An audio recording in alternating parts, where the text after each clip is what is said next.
All right, guys, I have a big episode. I'm here with Tyler Green, who from the Libertarian Party, right? Is that correct? That certainly is correct, sir. Thank you very much for having me on, George. Appreciate it. Thank you. So you got the election coming up this weekend. How are you feeling? I am very excited, mate. Only a couple of sleeps to go, mate. So it'll be here before we know it.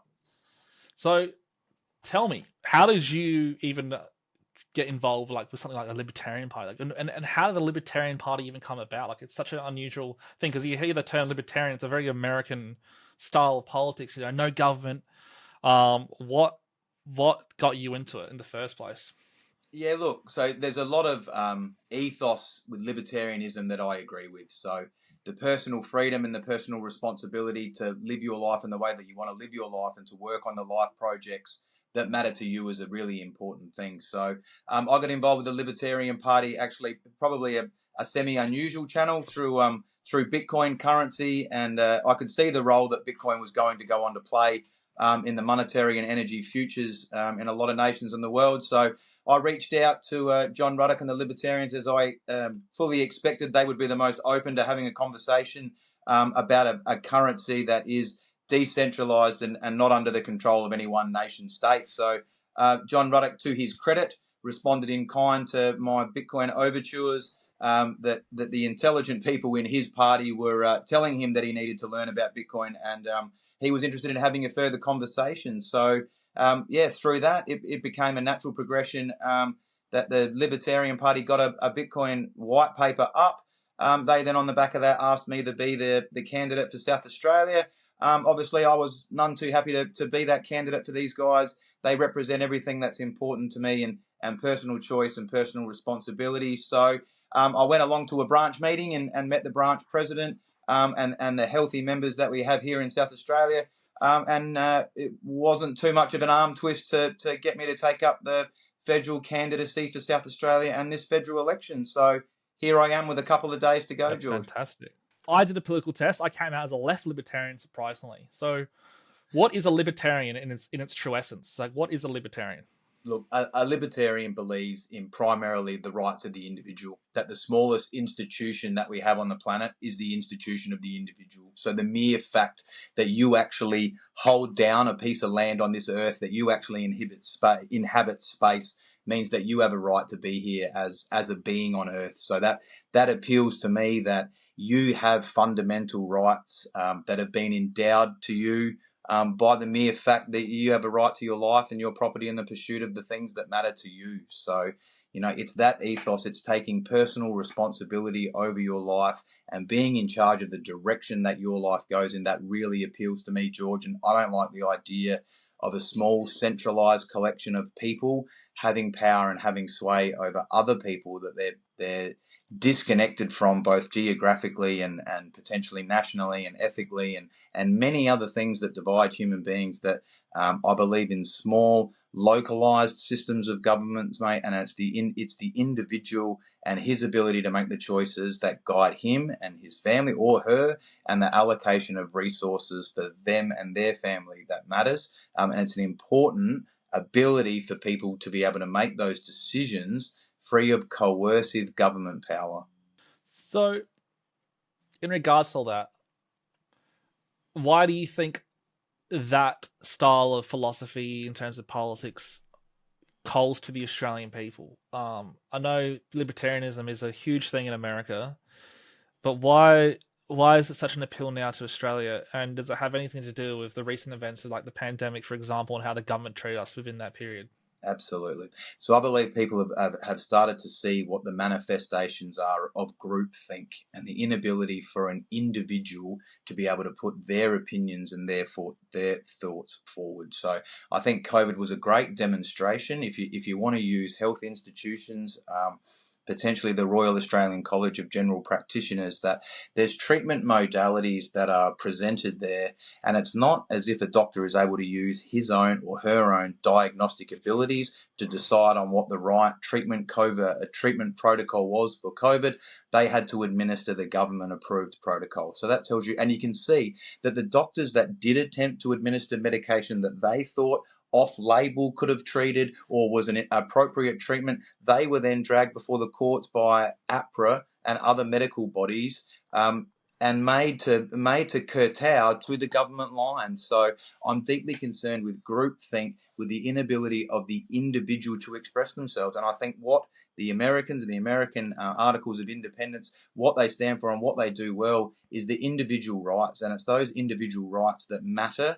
The right to free speech and the right to personal property, because it's the rest of those rights where that human rights are founded upon. So I think if we lose the rights of the individual, I think that puts us in a dangerous position to lose many other rights that come after that. So I'm very much interested in standing up for the little guy and standing up for the guy who feels that his voice is not finding resonance. So that's what libertarianism is to me, the respect and the protection of the individual institution.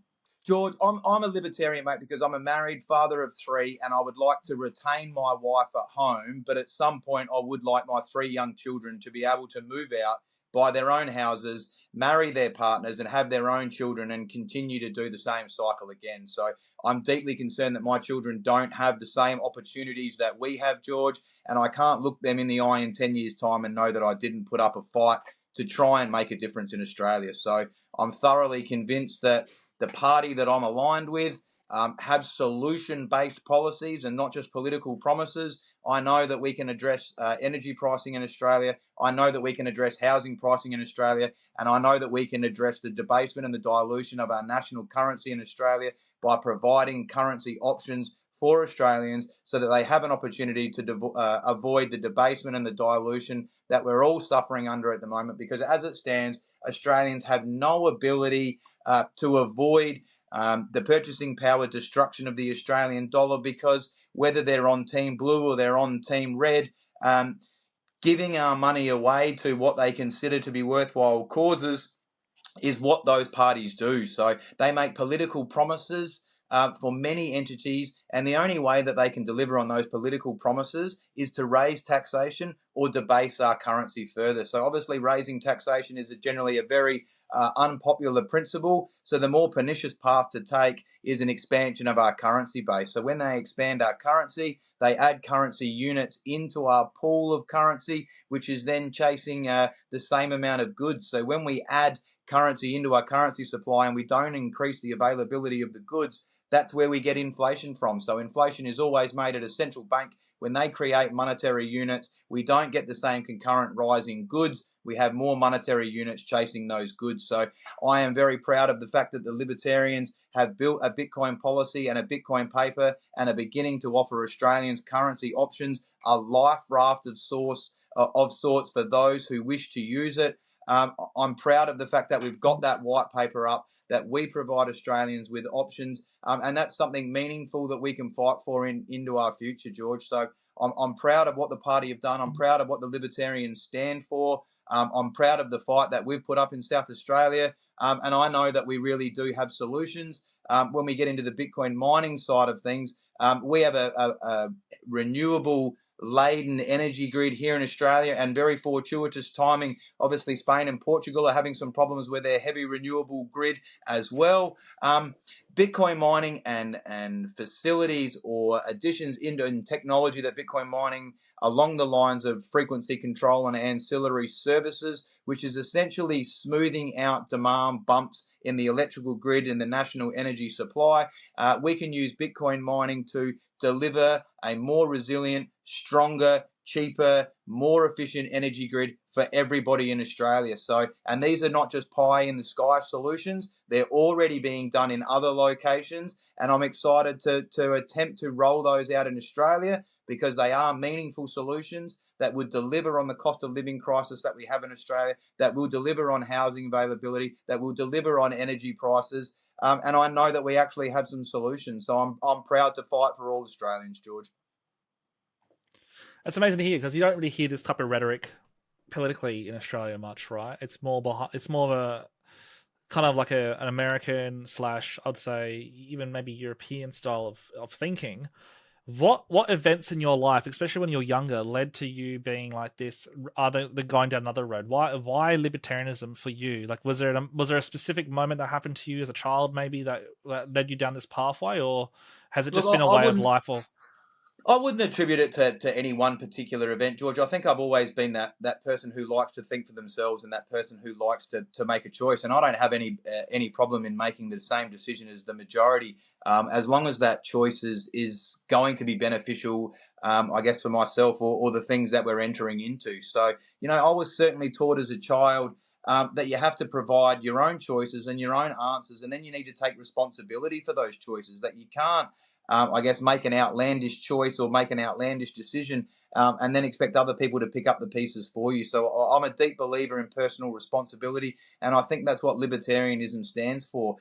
Free market capitalism is about, if an investment doesn't work or a market doesn't work, you don't have a governmental backstop to give you your money back. It's really important that businesses that don't deliver products or services that the market actually wants or uses or appreciates, that those businesses eventually fade into non-existence, because that's how we run an efficient, meaningful economy. Capitalism has always been the best invention of human beings for the allocation of finite resources that we have. It's not a centralized central body that can tell you what the allocation of resources need to be. It's billions of human beings freely allocating their resources into the things that matter to them. And we need to stop the government waste and the government overspending, because we have a whole bunch of social programs that are inappropriate, are not efficient, and are not being used well. And that's only one sector of the economy. So libertarianism appeals to me because it's about taking responsibility for your choices. And I think if we had a government, if we had a nationalistic setup where people took responsibility for their choices, I don't think we'd be in the same situation that we're in now. So that's why it appeals to me, George. So I guess some of the quarrels with libertarianism, and some people would, like critics, would say, oh, it's like, and I want to ask this because people might, be interested. So things like, we have a fire service, we have the ambulances, we have these like kind of socialistic things like healthcare and stuff like that, right? What does the Australian Libertarian Party, what's their outlook on those type of services? I think the response. Sure. Look, to add into that, George, I think the who will build the roads mentality is certainly something that is leveled against libertarians. What I would suggest is that human beings are wonderful engineers and are wonderful solvers of problems. What human beings do is engineer solutions to their problems. And I would challenge most people and say, the problems that you have and the issues that you have in your life, do you believe that a centralized body is going to represent your wishes as an individual meaningfully, or are you going to take more effort to solve your own problems? So I believe that centralized decision making is inefficient, causes waste, it is not responsive, and doesn't take feedback from those areas of the community that it is seeking to serve. So I would say that if you want to have meaningful efficiencies injected into government, that you need to decentralize and make the decision-making bodies smaller and more responsible. So things like, what are your opinions on things like local government and state government? Like, are you for state government, local government, or against those aspects of Australian government? I take a minarchist approach, and I don't think that no government is a wonderful solution, nor do I think we'll ever get to that place where that's going to be something that comes to fruition in Australia. I think we have to make our concessions, and that we shouldn't let we shouldn't let getting good solutions stop us from. Let me reframe that.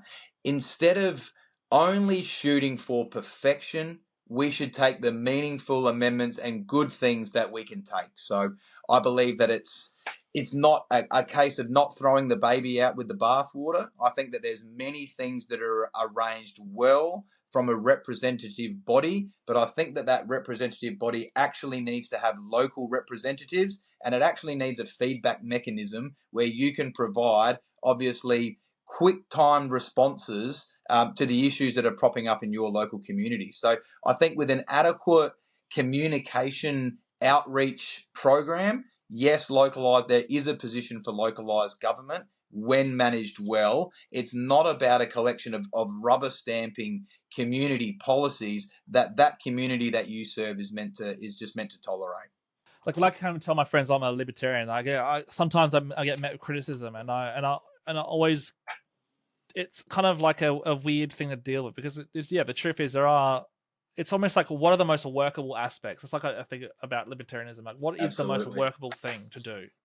And then how do you take that workable thing and keep going with it? That's kind of like the trick to it all. It's solutions. It's not just theoretical. It's solutions based policy, and it's solutions based politics. What are the discussions around like the way the Liberal Labor Party operate at the moment? A lot of people are disenfranchised. A lot of people are disillusioned. They feel like it's the same party, just in different colors. Do you think we have a lot of independent parties in Australia? Actually, one of the most independent nationally we have the most independent parties in the world. Actually, we're up there. Yep. Do you think though, like I was talking to Joel just before you just saw Joel before, we're kind of discussing that divide and conquer. If everyone's so divided on our side of things, then we'll never be able to like form government. Basically, what do you think needs to happen to actually have meaningful change in this country? Because I feel like right now, a lot of people, especially my followers, probably feel like this country it's amazing, it's beautiful, it's rich, it's all these things, but we have like such poor leadership, it's like malevolent almost the leadership that they're nerfing this country. What do we do? What's the solution to that? You look, there's a lot to unpack there, George. I think having been involved in previous elections, I can tell you that there is certainly a departure from the major two parties. Australians, as you've identified, more and more, the working class of Australia doesn't really feel represented by the Labor Party anymore, and the business owners don't really feel represented by the Liberal Party anymore. So I think there was a noticeable departure from that major party determinant vote last election, and I think that we'll see an increasing departure from those major two parties. So unfortunately, the hubris and the arrogance of large organisations, back to that feedback issue of the last conversation, providing feedback to these major political parties certainly feels like it's falling on deaf ears. So I think a lot of people don't feel represented by the major two parties, and I don't blame them because I guess as a white collar worker or a blue collar worker, you don't really know who's advocating on your behalf anymore. So I think that there is a departure from the major two, and I think to Australia's credit, we have a representative democratic system where if you want to be an independent or you want to get involved in a party, you can actually do that. So I'm not disheartened by the Australian political system at all. I'm actually encouraged that people like myself can put themselves forward and be endorsed by a party and actually stand for democracy. I think you've identified that there is quite a few what seemingly appear like, sharing similar alignments in this centrist type position that our party and a few other parties, I guess, are identified with. I think as you've seen, there's a joint ticket in New South Wales. That alignment between the strong issues there is really important. As you can see, the Libertarians have done the right thing by many other parties in not running candidates where we feel other independent candidates or other endorsed candidates are going to get the victory. So it's important that you have a strategic political campaign and that we understand that as you've identified, that we don't want to be cherry picking votes from all these other pots on that centre right spot. So I think each party does stand for different things. I think if you took the libertarian position and compared it to a few of those other parties that we're generally identified with, I think you'd actually find quite large differences in the way that we want to run the economy and the way that we want to run currency and the way that we want to run immigration. And I think it's a case of people are identifying that they don't feel represented by the major two, and then therefore their first preferences voted are falling to minority parties. So I think that will only increase because you can see in the feedback for this federal election that we all kind of felt like Peter Dutton was home and hosed, and now obviously the latest polls kind of reflect something a bit different to that. So to me, it says that there's a branding and an identification issue on that team there. The left team have got their identity and who they appeal to, and they do a good job of that. It's about us being in this centre-right coalition, for want of a better description, making sure that we're running in a strategic fashion, and I guess in supporting each other meaningfully where we can, George. So it's, be encouraged that so many, I say it to a lot of people at polling booths and in other areas, Americans are crazy for their beers and their sports and their gambling and everything, but they're also crazy about their politics. And that's because they understand that if you want to change the direction of your nation, it's done at the legislature. Australians need to shed their political apathy and not just be involved in politics 6 weeks, 8 weeks, 12 weeks out from an election, but actually understand that it's okay to be, AFL mad or NRL mad or everything else, but politics is where, the overreading principles and the direction of your life is decided by essentially a process that you're not involved in if you're not lending yourself to politics in Australia. So I want to encourage all Australians to shed their political apathy and to understand that millions of Australians want to defend them, want to support them, want to look after them, want to get them involved in a political process, and that there's wonderful community in a political party. The branch meetings that we have in the party and the Zoom meetings, it's wonderful stuff, and to feel like you're working towards something meaningful in this country is really good too, George. So I think people can take heart that you have the opportunity to be democratically represented in Australia, but by the same token, get involved so that we don't get railroaded by the other two who are making promises to large groups of people, and the only way that they can fulfill those promises is by raising taxation upon us or by debasing our currency further. So if we don't want to have to work more hours for more monetary numbers that don't retain our purchasing power, then we need to address the issues that we have, and we need to address them now. Because every time Anthony gives away $800 million for a PNG police training or $660 million for a Tasmanian AFL team, that's the debasement and the dilution of our currency. That's your $10 note in your pocket buying less every time they generate more $10 notes. So as soon as Australians understand that they're essentially being stolen from every day, every minute, every hour, that we're continually working harder and harder for less and less, that's not a legacy that I want to leave my children. I want to leave my children with currency options, a family home that they've moved into, and I'd like to see some grandchildren in my future. I don't believe that if we keep going in this trajectory, that's going to happen, George, and I'm deeply concerned about that. And it's a travesty that no Australians should accept, because it needn't be like this. That's the issue. It's exploitative government and governance that's driving us into these issues, and it needn't be like that.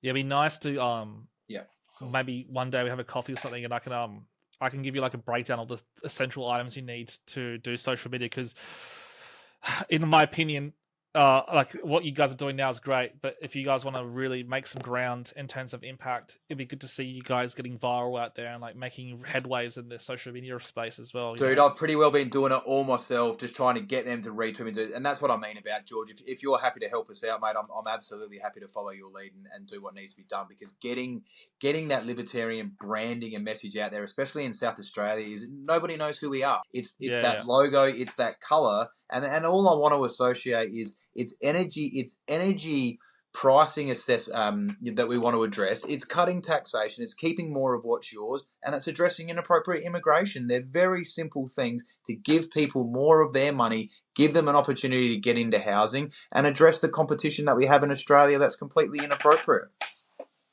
Yeah, what is your, like, the immigration stuff? Like, I talk to friends and they're like, like, by the way, the immigration's out of control. Do you think that's why is that happening? What's the case? Why are we having such crazy immigration? I looked at a few numbers, and they are deeply concerning. Last year, we had 720,000 people. Sorry, 2 years ago, 720,000 people come into the country. Last year, we had 667,000 people come into the country. Now, without being conspiratorial, I'd suggest because our powers that be want to avoid a recession. Now, if you can avoid a recession, you only need to show some GDP growth, and you can use those numbers to offset the recession numbers that we're having in Australia. So I think that we have a large amount of people being imported into our country so that the major parties can say, and that the party that's elected and sitting in Parliament can say, we have avoided a recession during an economic downturn, during the most difficult economic time that the world has seen. We've avoided. Australia, as always, has been insulated from these decisions by the fantastic governmental choices that the Labor Party has made. And the rest of us look around and go, I don't see fantastic life choices. I see $10.50 for a carton of eggs at my local Coles. You're telling me it's $8.50 on your national debate. I don't know where you got those dozen from. That's not my dozen price. You're Wait, telling you've seen me, eggs? yeah. Well, hey, where are they? Where are they? Where the hell are they? Where are the eggs? I No, went there last night to get eggs. I was gone. Oh, there's no eggs. see, there's chickens in my yard, but don't talk about bird flu because they'll come and take my chickens as well. I'd like to keep my chickens. I'd like to keep everything that I've got in my house, so we don't talk about those things. But that's Yeah. exactly the issue. I don't want to be conspiratorial. It's not tinfoil hat to say that the major party want to present benevolent economic numbers, and bringing in those numbers help to fudge GDP numbers, help you to say that we haven't been through a nominal recession, which you could, unfortunately, George, it's like it's a marketing ploy to get re-elected. These people don't care about delivering real solutions. They stand up and promise one thing, do something different, tell us something different, and then present some information and say, look how, it's the self-reporting portal of the Labor Party stands on a news diocese and tells us how good a job they're doing with no right of response. Yeah, it is. It is really sad because you're right. Like on my view set is one. It's like, yeah, they're covering up the poor economic activity and also maybe potentially just importing votes. Like if you import all these people and eventually, they're going to vote one day. That's probably even further down the conspiratorial chain, that we've got a list of approved jobs and vocations that we want to bring into Australia. And when we're not bringing in chemical engineers and we're bringing in yoga instructors and we're bringing in, then it doesn't seem like we're genuinely trying to push Australia forward. What we're actually doing is importing people to compete in our local industry. So, and I have caught more Ubers with chemical engineers, in the last 10 years than I've ever had when I go down and have a meeting at the desalination plant, or when I go somewhere and have a meeting with the hydrogen plant. It's I see more chemical engineers giving me a $15 ride to the football on the weekend. So, I'm deeply concerned that they are filling bringing people into our country that we don't have a requirement for. And by the same, to add to that, no libertarian begrudges any person for wanting to have a better life. It's not about the individual immigrant or groups of immigrants. It's about the government allowing an inappropriate amount of people into our country, which then sets people against each other. So we have social cohesion problems because we shouldn't have to cohesively exist in these numbers, under this pressure, in these situations in life. And it's like this because we refuse to take the medicine of a recession. We refuse to let businesses that aren't profitable, that aren't providing a service to the government, essentially not be around anymore. We prop up support services, inefficient support services, give them billions of dollars during COVID, expand our currency supply by 30 to 40% to keep a bunch of ghost companies alive, and pay people who are on their payroll with employees that don't exist. COVID is the largest systemic rort that I've ever seen in the 40 years that I've been alive, and will continue to pay for it for the rest of my life. Yeah. And it was also the time period where it was the largest transfer of wealth in human history. Well, when you see asset owners' wealth continues to grow and the working class continue to get further and further away from that value, that's the Cantillon effect, where those who are positioned closest to the monetary creation, and we call it monetary printing, but it's generally electronic creation these days. The Cantillon effect is those who can get closest to the money creation get the greatest effects from its money, because as it filters down through the economy, its purchasing power is destroyed. So these people position themselves as close. They say to the government, if you don't give us this money, all of these people are going to be out of a job. It's their retirement savings. It's this. They'll be on the parliament steps before you know it. Parliament goes, oh, well, we have to bail out Qantas. We have to bail out AGL. We have to, whatever the business is, we're inappropriately supporting these businesses because what we did during COVID was an inappropriate response. Economically, Yeah. we're still suffering. Psychologically, we're still suffering. And I suggest that the immigration and the economic responses are all responses to an inappropriate COVID response in the first place. So our social cohesion issues come on the back of an inappropriate COVID response and an inappropriate currency creation, which has pushed our dollar into the situation that it has, that the majority of working class people can no longer run a car, go to Coles, go on holidays, have a couple of beers at the pub. We just can't do those things anymore. And why? We should be able to. Nothing has changed in the last 5 or 6 years other than central bankers creating the amount of currency that they have. And we've gone from 20 million people or 21 to 26 million people. Yeah, it is ridiculous. It is very scary when you think about that. When you're saying this out loud, it's not supposed to be about fear. Like it's not about fear right now. It's more about acknowledgement. Because if you don't acknowledge your situation, you'll never be able to empower yourself to get over it. Right. So, can you give me some very clear steps that you would take? You know, if you were voted in, are you going for Senate? Right. So if you get in, Absolutely. what are some steps and what's some impact that you want to make Right away? George, I'm only here in this position because I want to have impact, mate. As I said before, I've got 3 young children and a family, and I'm here because I'm going to have to justify my actions to them one day. So as a Senate candidate for South Australia, the biggest things for me are cutting tax, stopping the government overspending and waste, and addressing our energy issues, because energy is an input into every single step of our economy. There's nothing that's produced in Australia that doesn't have an energy input. And when somebody like myself, that was an electrician by trade and is now a business development manager, I sell renewables, I understand renewables. It's another part of where the Bitcoin mining comes into my life, and why when I found it, I guess I understood it to a level that other people potentially don't without that electrical understanding.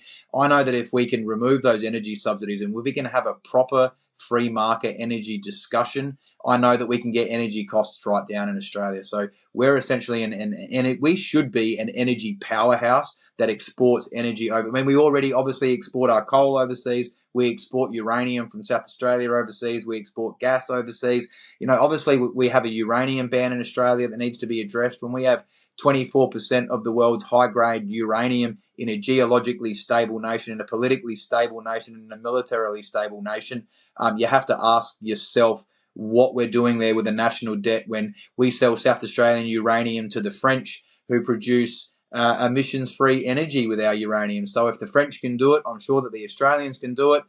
We'd be the only G7 nation that doesn't have nuclear generation facilities. Now, I'm not to say that I'm pro-nuclear power, but what I am is pro-free market. I'm pro a step removing of the nuclear ban, that there's essentially 4 industries in one with uranium. You have an enrichment industry, you have an export industry, you have a storage industry, and you have potentially a generation industry. So there's billions and trillions of dollars that are available for Australia there. When you find out that other municipalities in Europe and in other places are essentially arguing over where spent fuel rod waste is going to go because they understand that it's safe and they understand the economic benefits that are going to come to their town. I think Australians are unfortunately victims of a really effective PR machine in Australia that's been anti-nuclear, that has injected all these thoughts into people's minds about what nuclear energy is and how risky it is. I mean, if people understood that we have Opal Medical Facility in Sydney's suburbs, already producing nuclear radiotides for nuclear medicine in Australia, and we've never ever had an accident with Opal Medical Facility in Sydney. So if we can do nuclear medicine in the suburbs of Sydney, then I have no doubt that Australian engineers with appropriate support can obviously get a nuclear industry off the ground in many capacities. So, addressing our energy is really important, George. And obviously the libertarians would like to see immigration addressed. It's not appropriate to have 600,000 people come into Australia. The libertarian position is more towards 60 to 100,000 people. So that would be about a 90% reduction on the immigration numbers that we have at the moment. So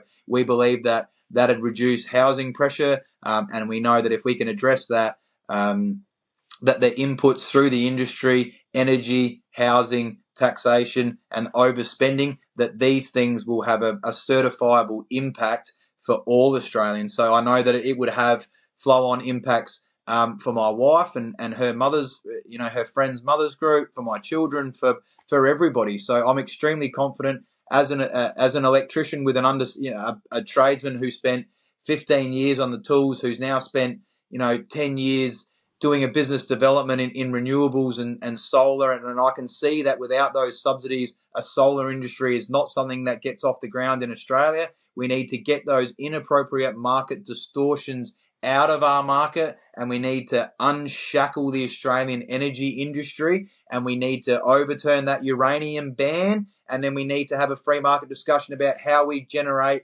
energy for Australians. Obviously, I believe that Bitcoin mining and that the capital investment that can come from that plays an important part in our energy grid, because, as I said, the electricity in Australia is delivered at 50 hertz. When there's a high demand, that can cause that 50 hertz to slip to 48, 47 hertz. What that does is that affects the power quality, which affects the voltage that's coming down the line. Similarly, when there's no demand and obviously a large generation capacity, that hertz can go up to 51, 52, 53 hertz, which is 50 oscillations through zero, positive and negative per second.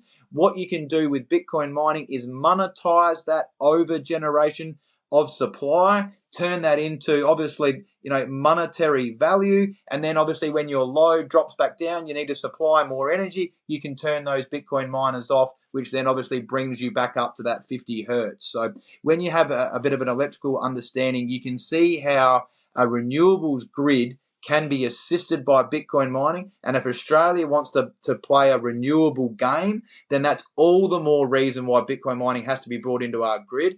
And if we can provide regulatory clarity for the Bitcoin mining companies, then again, there's billions of dollars of capital investment that can flow into Australia, because we're geologically stable, we're militarily stable, we're politically stable, we're export strong. We have industry, idealations that are perfect for many people who are already doing that elsewhere. We just need to address our energy. So back to the start of the conversation, George, I'm here because we have real solutions, and I want to provide those for South Australians, and I'm extremely confident that we can. And when I go to a polling booth and when I spend time with people, what I hear is it's nice to see somebody who believes in the message or who believes in the things that they're saying. And again, I think that's an appeal of the libertarians. We actually hold libertarian ethos. We're actually not somebody who's handing out some voter cards on election day for this team or this team. We're actually people who wholly and solely believe in libertarian political thought and political theory, and we live that out in the practical applications of our lives every day as well. So things like freedom of speech, we had the digital ID and the hate speech stuff and all these things happening. We've been seeing the yes vote. They want to bring more government, another sect of parliament, basically. All these kind of entrenchments onto our freedom, all these kind of ways of being that would really take away what it means to be a liberal person. Mm-hmm. What's your policy and all that? What kind of impact would you have in Parliament when discussing these type of topics? Look, absolutely, mate. Free speech is the bedrock of any free and open society. You need to be free to express yourself in the manner that you wish to do so. So Australians, we already have discrimination laws. We already have incitement laws. We already have, if we were being adequately policed around the situations that are occurring, there is no need for more and more law. There's no need for more and more controls. I think with adequate policing, we wouldn't have the issues that we already have, George. So I think free speech absolutely is something that needs to be looked at being constitutionally enshrined in Australia, because you need to have the ability to express yourself. If you can't express, that the videos that we see coming out of the UK and the rest should be deeply concerning for Australians, and it's another reason to be involved in that political process and to back a political party like the Libertarians, who wholly and solely understand that freedom of speech is the bedrock of democracy. So that's actually one of the first bills or first I guess policy things that the libertarians want to work on, is making sure that free speech is enshrined in Australia, because we can build other protections based upon that. So, George, deeply important for free speech to be protected in Australia. It's something that really matters to me. I don't want to get into another situation where we're seeing Australians being arrested in their pajamas, and the police coming to your home because of a intimidating Facebook post. Or I don't ever want to get into a world where we're policing speech 24/7. I think we have a finite amount of police resources, and the allocation of those resources, libertarians would already say there's many areas where we're falling into waste, egregious waste, and I would suggest that policing free speech is absolutely one of those areas where we are wasting police resources, and we should be concentrating on things that matter much more in society than that. Yeah, it's true. Actually, funny you said that. Yeah, what came to my head was, the more rules you have, the more laws and stuff that you put in place, the more enforcers you need. The more enforcers you need, the more that costs. The more that costs, the more it sucks out money from the people of Australia. Well, you see it with council regulations, and you see it with this bill, that there's checkers of the checkers, and then it's regulatory bodies, whilst important up to a point, inherently become abusive and regulatory wasteful by their very nature. Yeah. So, 2 more questions before I let you go. But one, crypto. So, do you think crypto could have a real impact on the world in terms of, like, the criticism of crypto I hear is, they're just going to, the new world government or the one world government will just take control and regulate it, and it'll just be like the same thing all over again, but this time with crypto. Another thing I hear is that, it's so decentralized, it's impossible to do that. What are your honest thoughts about that? As a libertarian, I want to draw a bit of delineation. We have Bitcoin over here as one thing, and then the crypto industry is something else. So I'll talk about those two things separately. Look, obviously, we believe that Bitcoin has a special role to play. It has first mover advantage in this area. Obviously, it's already a $2 trillion market cap. Yes, massive volatility, but looking in the direction of where we're going with both national and state reserves. Obviously, Donald Trump talking about a Bitcoin reserve. Arizona very close to building a Bitcoin reserve. New England Bitcoin talking about a Bitcoin reserve. Obviously, the libertarians in Australia talking about a Bitcoin reserve. So it's already being spoken about in places in Europe. So yes, I believe that Bitcoin has a big role to play in the future transference of value over the internet, in the way that we send an email, which is the transference of information to anybody who has an internet connection. Bitcoin facilitates the ability for all people to send value to anybody who's got an internet connection, and that value is obviously instant settlement. It's verifiable, it's decentralized, and it's secure. So that's the first time in the human experience that we've been able to send monetary value instantly over the internet to any other jurisdiction on the planet. So in terms of global trade, in terms of obviously efficient operation of markets, yes, we absolutely believe that Bitcoin has a role to play, and that's a major part of libertarian currency options in Australia, and something that I talk to young people about, especially because getting young people into housing is something that's really important to me. So yes, Bitcoin has a role to play, and as I've spoken about, I think it has a role to play in energy delivery and the efficient delivery of an energy system in Australia. In terms of crypto, I believe that that's a new emerging industry that's obviously coming out into the marketplace. Unfortunately, wherever there's value, you will inherently get scammers. I mean, they're only there because there's people that are after value. So, I tell people that crypto is gambling, in a sense, that you need to, I guess, enter into these things with eyes open and not rose-colored glasses. And again, back to the earlier conversations, crypto is a personal responsibility tale. Don't put anything into these areas that you're not willing to lose. The same thing that you would tell your child if they're putting all of their pocket money into a skill testing machine at the arcade. So yes, crypto also is about the digital transference of value. It's about collectors. It's about NFTs. It's about, and Australia should encourage scrupulous behaviour in that area there. Unfortunately, as I've said, there's many people who are unscrupulous, but we don't close down a marketplace's existence because of the unscrupulous actors. So education is the key there, and making sure Australians understand what they're getting into. But yes, I believe Bitcoin has a massive role to play nationally and at state level, and for the individual. And I believe for those who are interested in crypto, we should be encouraging new and emerging industries into Australia, and obviously capital investment that we can get into the country, because we're regulatory clear, we're politically clear, we're militarily clear. Australia should be a good place for businesses to set up, and that's what we need to get back to. We need to make sure that we have the regulatory clarity and the encouragement to bring the people who want to build businesses and build value, that we want them to find a home in Australia, because it's those people who improve the living conditions of everybody else. Yeah.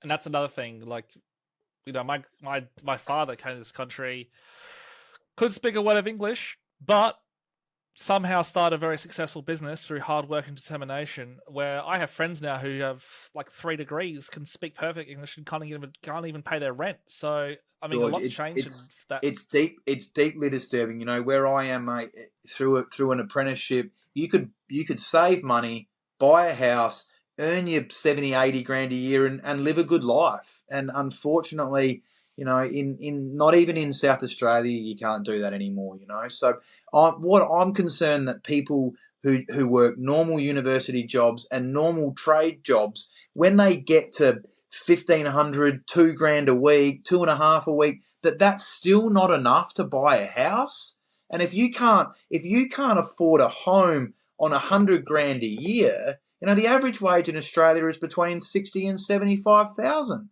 So the majority of people are all the way down there.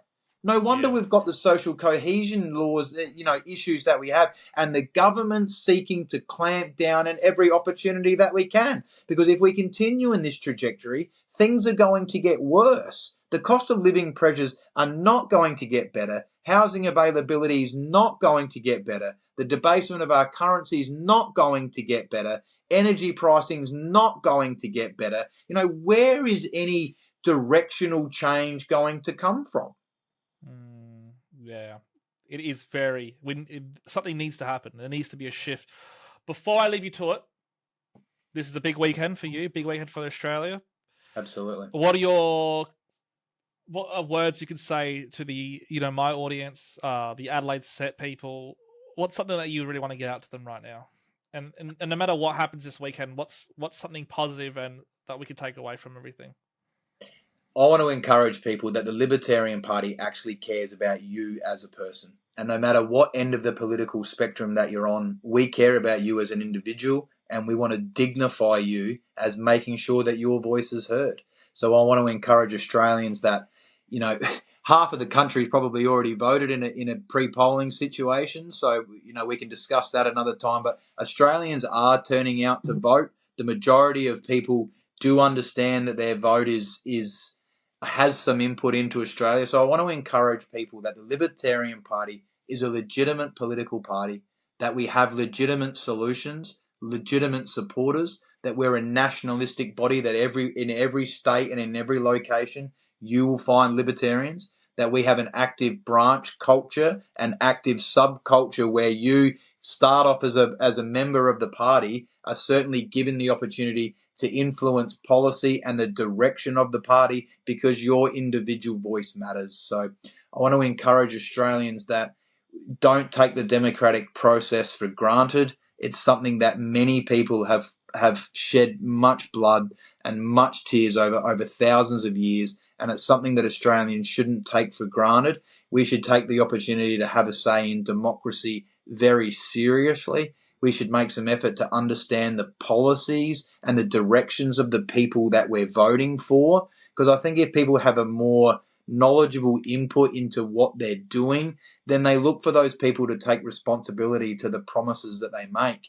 And when Team Red and Team Blue don't deliver on those promises, whether oscillating between those two is the right choice, or whether making a meaningful first preference vote for somebody else is something that you want to do. So we know that money talks, and we know what walks. The first preferences are really important to the major parties. It's actually worth monetary value to them. So taking those first preferences from your major parties is an extremely important part of sending a message. So even if you're not a minority first voter generally, please consider that if you feel misrepresented or unrepresented, that a minority party is interested in your voice and not you towing the party line. So please, if anything that's been said tonight has resonated with you or stands out to you, please reach out to the party. Please reach out to myself. My personal details are available on X and on Facebook and on the party page. And I'll say that I'm honoured to represent South Australians, libertarians. Political representation is not something that I take for granted. I take the 1,000 members in our party and their opinions and what they say extremely seriously. I care about my members and I care about my community. I care about my wife and my children, and I want a better future for everybody. And I think that the Libertarians can deliver that. So thank you very much for the opportunity, George, to speak to you tonight and to put libertarian policy forward and to put myself forward. I know that my wonderful counterparts in Queensland and New South Wales and Victoria, Jordan and Jim and Lachlan and Mr. Ditloff and Mr. Ruddock and Mr. Limbrick, I know that they feel exactly the same about their political situation, and we're honoured to represent Australians and honoured to fight for a better Australia for all of us, guys. So thank you very much. Well, thank you, Tyler. That was an incredible chat, and it was an honor to speak to you and get to learn a lot more about your party, get to actually meet a face, because I've been interacting with you guys for a while now on social media, like you guys back and forth, but I never had a face to attach to anything. So it's actually great to meet someone, Good, have a chat, and excellent. I really respect what you're up to, and you're obviously a man of character, a man of charisma. You're a great orator, so you've got all the right qualities, and I wish you all the best. And don't be a stranger. It'll be great to have you back for a chat. Whatever happens this weekend, you're a hero in my heart, and it'd be nice to help out when I can. And thank you. Yeah, well, look, after this weekend, George, maybe we can catch up or do something, and because I'm interested in how you can help, I guess, me personally, and how you can help that party as well, because like you said, I think you and I share a lot of things that we want to see happen. So I'm perfectly happy to play that role, mate, and have you assist me everywhere you can. So thank you, thanks for being willing to help us, mate, and for being I say to a lot of people, thanks for being on the right side of history, George. It really matters. It really matters, mate. Thanks very much. No, I appreciate it, and it's a place sometimes where you can feel alone. So knowing there's others out there like us, it makes a big difference, because you don't want to feel like you're alone sometimes. So, and it takes bravery as well sometimes. Like the pandemic took a lot of bravery, but it was good to see all these true characters emerge.